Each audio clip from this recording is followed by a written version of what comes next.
ಕೇಳಬಾರ್ದು ಅಂತ ಹೇಳಿದಿರಾ, ಆದ್ರೂ ಕೇಳ್ತಾ ಇದೀನಿ. ನಡೀತಾ ಇದೆ ಜೀವನ. ಹೌದಾ? ಓಕೆ. ನಿಮ್ ಪಕ್ಕದಲ್ಲಿ ದಂತದ ಗೊಂಬೆ ಕೂತಿದ್ದಾರೆ. ಒಂದು ದಂತ ಕತೆಗೆ ದಂತ ಗೊಂಬೆ ಹೆಂಗ್ ಸಿಕ್ರು ಅಂತ ಫಸ್ಟ್ ಹೇಳಿ. And Pragathi madam, credit goes to you. ಅವರು ಇಂಟರ್ನ್ಯಾಷನಲ್ ಕ್ರಶ್ ಆಗ್ತಾ ಇದ್ದಾರೆ. ಅರ್ಥ ಆಗ್ಲಿಲ್ಲ. ಅವರು ಇಂಟರ್ನ್ಯಾಷನಲ್ ಕ್ರಶ್ ಆಗ್ತಿದಾರಂತೆ, ಅದಕ್ಕೆ ಕಾರಣ ಪ್ರಗತಿ ಅವರು ಕೂಡ ಅಂತೆ. ಹಂಗ? Okay okay okay. ಸೊ ಇವಾಗ ನೀವು ಪ್ರಗತಿ ಏನು ಕ್ರಶ್ ಗಿಶ್ ಅಂತ ಹೇಳಿ ಆಮೇಲೆ ನಮ್ಗೆ ಸ್ವಲ್ಪ ಅವರು ಭಯಂಕರ ಪಾಸಿಟಿವ್, ಕ್ರಶ್ ಅಲ್ಲ. ಹೌದು, ಆ ವಿಚಾರಕ್ಕೆ ಬರಬೇಡಿ ಅಂತ.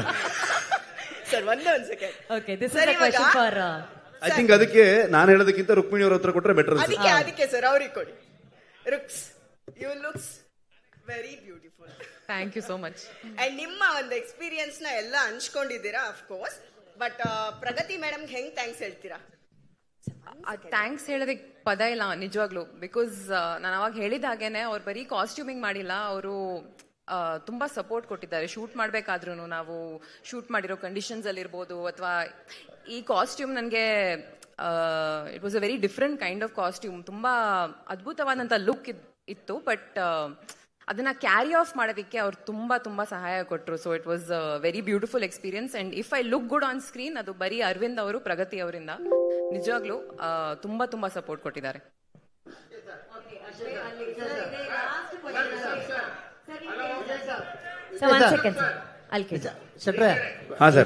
ವಿಜಯ್ ಸರ್ ಕೊಡಿ. ವಿಜಯ್ ಸರ್ ಗೊತ್ತಾಯ್ತು, ಕಾಣಿಸ್ತಾ ಇದ್ದೀರಾ? ಕಾಣಿಸ್ತಾ ಇದ್ದೀರಾ ಸರ್? ಕಾಣಿಸ್ತಾ ಇದ್ದೀನಿ ಸರ್. ಈಗ ಇದು ತುಂಬಾ ದೊಡ್ಡ ಸಿನಿಮಾ, ಬಹಳಷ್ಟು ಪರಿಶ್ರಮ ಇದೆ. ಸುಮಾರು 5 ವರ್ಷಗಳು ಕಾಲ ಕಷ್ಟಪಟ್ಟಿದ್ದೀರಾ.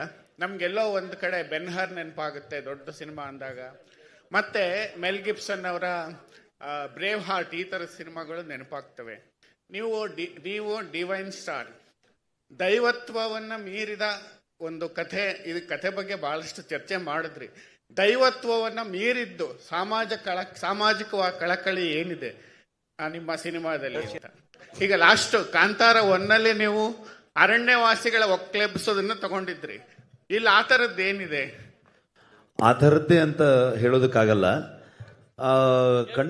ಖಂಡಿತವಾಗ್ಲೂ ನಿಮಗೆ ಕಳೆದ ಬಾರಿ ಎಲ್ಲವೂ ಕೂಡ ಒಂದು ಪ್ಯಾಕೇಜ್. ಅದು ದೈವತ್ವ ಆಗ್ಬೋದು, ನೇಚರಲ್ ಆಗುವಂತಹ ಮನುಷ್ಯನಿಗೆ ಮತ್ತು ಪ್ರಕೃತಿಯ ನಡುವೆ ಇರುವಂತಹ ಸಂಘರ್ಷಗಳಾಗಬಹುದು, ಅಥವಾ ಡಿಪಾರ್ಟ್ಮೆಂಟ್ಗೂ ಸರ್ಕಾರಕ್ಕೂ ಮತ್ತು ಅಲ್ಲಿರುವಂತಹ ಮೂಲ ನಿವಾಸಿಗಳ ನಡುವೆ ನಡೆಯುವಂತಹ ಸಂಘರ್ಷಗಳಾಗ್ಬೋದು. ಇವೆಲ್ಲವೂ ಕೂಡ ಒಂದೊಂದು ರೆಫರೆನ್ಸ್ ಪಾಯಿಂಟ್ ಆಗಿ ಇದ್ದೇ ಇರುತ್ತೆ.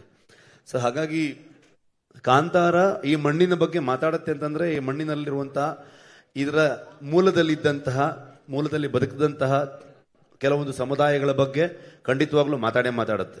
ನೀವು ನೋಡಿದ್ರೆ ಒಂದು ಕೊನೆಯಲ್ಲಿ ಒಂದು ಬರುತ್ತೆ, ಹೇ ಕೋಟೆ ಕೊತ್ತಲ ಕಟ್ಟಿ ಮೆರೆಯೋ ಊರ ದೊರೆ ಕಾಡು ಹೇಳಿದೆ ಎಚ್ಚರ ಅಂತ. ಸೊ ಅದಕ್ಕೆ ಡೋಲ್ಗಳನ್ನು ನಾವು ಉಪಯೋಗಿಸಿದ್ದು. ಇಲ್ಲಿ ಮೈಮ್ ರಾಮದಾಸ್ ಅಂತಿದ್ದಾರೆ ನಮ್ಮ ಅಜನೀಶ್ ಅವ್ರ ಜೊತೆಗೆ ಕಂಪ್ಲೀಟ್ಲಿ ಜನಪದಕ್ಕೆ ನಮಗೆ ಕೋಆರ್ಡಿನೇಟ್ ಮಾಡುವಂಥ ಸಹಾಯ ಮಾಡುವಂಥ ಒಬ್ಬ ವ್ಯಕ್ತಿಯವರು. ಅವರೇ ಹಾಡಿರುವಂಥದ್ದು. ರಾಮಣ್ಣ ದಯವಿಟ್ಟು ಎದ್ನಿಲ್ಲಿ, ಕೊನೆಯಲ್ಲಿ ಬರುವಂಥ ಹಾಡನ್ನು ಹಾಡಿರೋ ಒಂದು ರಾಮದಾಸ್ ಅವರು. ಸೊ ಇಡೀ ಸಿನಿಮಾಗೆ ಒಂದು ವಿಚಾರವನ್ನು ಹಂಚ್ಕೊಳ್ಳೋದಕ್ಕೆ ಇಷ್ಟಪಡ್ತೀನಿ ನಾನು. ನಮ್ಮ ಇಡೀ ಕರಾವಳಿ ವೆಸ್ಟರ್ನ್ ಘಾಟ್ಸಿನ ಕೆಳಗೆ ಬರುವಂತಹ ಅಷ್ಟು ಕರಾವಳಿಯ ಒಂದಷ್ಟು ಜನಪದ ಕಲಾವಿದರುಗಳು, ಹಿಂದುಳಿದ ಸಮುದಾಯದಲ್ಲಿರುವಂತಹ ಕಲಾವಿದರುಗಳು, ಅಂದರೆ ಇವತ್ತಿಗೂ ತುಂಬ ಫಾರೆಸ್ಟ್ ಒಳಗಡೆ ಇರುವಂತಹ ದುಡಿ ನುಡಿಸೋರಾಗ್ಬೋದು, ಡೋಲನ್ನು ಹೊಡೆಯೋರಾಗ್ಬೋದು, ಅಂಥ ಕಲಾವಿದರುಗಳನ್ನು ನಾವು ಎರಡೂ ಕಾಂತಾರದಲ್ಲಿ 2-3 ದಿವಸಗಳ ಕಾಲ ಅವ್ರನ್ನ ಒಂದು ಜಾಗಕ್ಕೆ ಕರೆದು ಅವರಿಗೆ 2 ದಿವಸಗಳ ಕೆಲಸ ಅಲ್ಲಿ ಅವರು ನುಡಿಸೋಂಥದ್ದನ್ನ ಮಾಡಿ, ಸೊ ಆ ಒಂದು ಸಂಗೀತವನ್ನೇ ನಾವು ಸಿನಿಮಾದ ಬ್ಯಾಕ್ಗ್ರೌಂಡ್ ಸ್ಕೋರಲ್ಲಿ ಯೂಸ್ ಮಾಡ್ತಿರುವಂಥ ರಿದಮ್ಸ್ ಆಗ್ಬೋದು, ಎಲ್ಲವೂ ಕೂಡ ಈ ಹಾಡಲ್ಲಿ ಬಂದಿರುವಂಥ ಡೋಲ್ ಆಗ್ಬೋದು, ಎಲ್ಲ ಇನ್ಸ್ಟ್ರೂಮೆಂಟ್ಗಳು ಆ ಸಮುದಾಯಗಳು ನುಡಿಸಿರುವಂಥದ್ದು. ಸೊ ಯಾಕೆ ಇದು ಹೇಳ್ತಾ ಇದ್ದೀನಿ ಅಂತಂದರೆ, ಆ ಸಮುದಾಯಗಳ ಬಗ್ಗೆ ಸಿನಿಮಾ ಮಾತಾಡುತ್ತೆ ಅಂತ ಹೇಳೋದಕ್ಕೆ. ಹಿಂದಿನ ಬಾರಿಯೂ ಮಾತಾಡಿತ್ತು, ಇವತ್ತು ಮಾತಾಡುತ್ತೆ, ಮುಂದೆನೂ ಮಾತಾಡುತ್ತೆ. Okay, last question. This is News 18 Anand sir. ಅಷ್ಟೇ, ಯಾರು ಲಾಸ್ಟ್ ಅಂತೆ ಸರ್, ಲಾಸ್ಟ್ ಪಾಪ ಅವ್ರಿಗೆ ಹೋಗ್ಬೇಕು ಪಾಪ. ಕಾಂತಾರ ಚಾಪ್ಟರ್ 1 ಅಂದ್ರೆ ಯಾಕಂದ್ರೆ ಕಾಂತಾರ ನೋಡಿದಾಗ ಕ್ಲೈಮ್ಯಾಕ್ಸ್ ತುಂಬಾನೇ ಗಮನ ಸೆಳೆದಿತ್ತು. ಅದರಲ್ಲಿ ಮುಖ್ಯವಾಗಿ ನಿಮ್ಮ ಸ್ನೇಹಿತರು ಕೂಡ ಸಪೋರ್ಟ್ ಮಾಡಿದ್ರು. ಅಂಡ್ ರವಿ ಅಣ್ಣ ಪಾತ್ರದಲ್ಲಿ ಮಾಡಿದಂತಹ ಸೂಫ್ರಮ್ ಸೋನ ಸರ್ ಕೂಡ ಇಲ್ಲೇ ಇದ್ದೀರಾ. ಅಂಡ್ ಕೋ ರೈಟರ್ ಆಗಿ ಆ ಸಿನಿಮಾಗೂ ಕೂಡ ವರ್ಕ್ ಮಾಡಿದ್ರಿ. ಅಂಡ್ ರಾಜ್ಬಿ ಶೆಟ್ಟಿ ಸರ್ ಅವರು ಕಾಂತಾರದ ಕ್ಲೈಮ್ಯಾಕ್ಸ್ ನಲ್ಲಿ ಕಳೆದ ಬಾರಿ ವರ್ಕ್ ಮಾಡಿದ್ರು. ಅಂಡ್ ಈ ಸಲ ಕಾಂತಾರ ಚಾಪ್ಟರ್ 1 ನಲ್ಲಿ ಯಾರಾದ್ರೂ ನಿಮ್ಮ ಗೆಳೆಯರೇನಾದ್ರೂ ಸಾಥ್ ಕೊಟ್ಟಿದ್ದುಂಟಾ ಅಂತ? ಇಲ್ಲ, ಲಾಸ್ಟ್ ಟೈಮ್ ನಾನು ಮಾಡ್ಬೇಕಾದ್ರೆ ಇದ್ರ ಬಗ್ಗೆ ಹೇಳಿದ್ದೆ ನಾನು. ಅಂದರೆ ಕೋಲದ ಸನ್ನಿವೇಶ ಇದ್ದರಿಂದ ಸುಮಾರಷ್ಟು ಒಂದು 50-60 kg ವೆಯ್ಟ್ ಇರುತ್ತೆ. ಆವಾಗ ಯಾರಾದರೂ ಒಬ್ಬರು, ಈ ಸಲ ನಾನು ಆ್ಯಕ್ಟ್ ಮಾಡ್ತಿರ್ಬೇಕಾದ್ರೆ ನನ್ನ ರೈಟರ್ಸ್ಗಳು ಯಾರಾದರೂ ಆ್ಯಕ್ಷನ್ ಕಟ್ ಹೇಳೋದಕ್ಕೆ ಬರ್ತಾರೆ. ಸೊ ಅದೇ ಥರದಲ್ಲಿ ನಾವು ಕೋಲದ ಸನ್ನಿವೇಶ ಶೂಟ್ ಮಾಡ್ತಿರ್ಬೇಕಾದ್ರೆ ನಾವು ಒಂದಷ್ಟು ರಿಸರ್ಚ್ಗಳನ್ನ ಮಾಡಿ ಹೇಗೆ ಏನೇನು ಸನ್ನಿವೇಶಗಳನ್ನು ಶೂಟ್ ಮಾಡಬೇಕು, ನೃತ್ಯಗಳೆಲ್ಲ ಹೇಗೆ ಬರಬೇಕು ಅನ್ನೋದನ್ನು ನಾವು ದೈವ ನರ್ತಕರು ಜೊತೆಗೆ ನಮ್ಮ ಸ್ವರಾಜ್ ಅಂತ ಈ ಸಲ ಕೂಡ ಕೊರಿಯೋಗ್ರಫ್ ಮಾಡಿದ್ದಾರೆ ಅವರು, ಬೇರೆ ಒಂದು ಹಾಡಿನ ಸನ್ನಿವೇಶಕ್ಕೆ ಅವರು, ಮತ್ತು ಅಲ್ಲಿರೋ ಎಲ್ಲ ನಮ್ಮ ರೈಟರ್ಸ್ಗಳೆಲ್ಲ ಸೇರ್ಕೊಂಡು ಒಂದಷ್ಟು ಪ್ಲ್ಯಾನ್ ಮಾಡ್ಕೊಂಡಿದ್ವಿ. ಆವಾಗ ನಮಗೆ ರಾಜ್ ಅವರು ಬಂದರು. ಸೊ ಬಂದು ಆ ಹಾಡಿಗೆ ಅವರು ಕೊರಿಯೋಗ್ರಫ್ ಮಾಡಿದ್ರು ಅಂತ ಅಂದ್ಕೊಂಡು ಇದು ಮಾಡಿದ್ವಿ ನಾವು.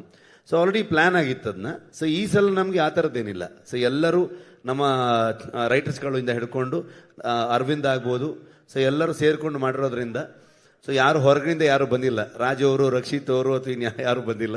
ಸೊ ಎಲ್ಲರೂ ಅವ್ರವ್ರ ಕೆಲಸದಲ್ಲಿ ಅವ್ರು ಬ್ಯುಸಿ ಇದ್ದರು. So thank you Rishab sir.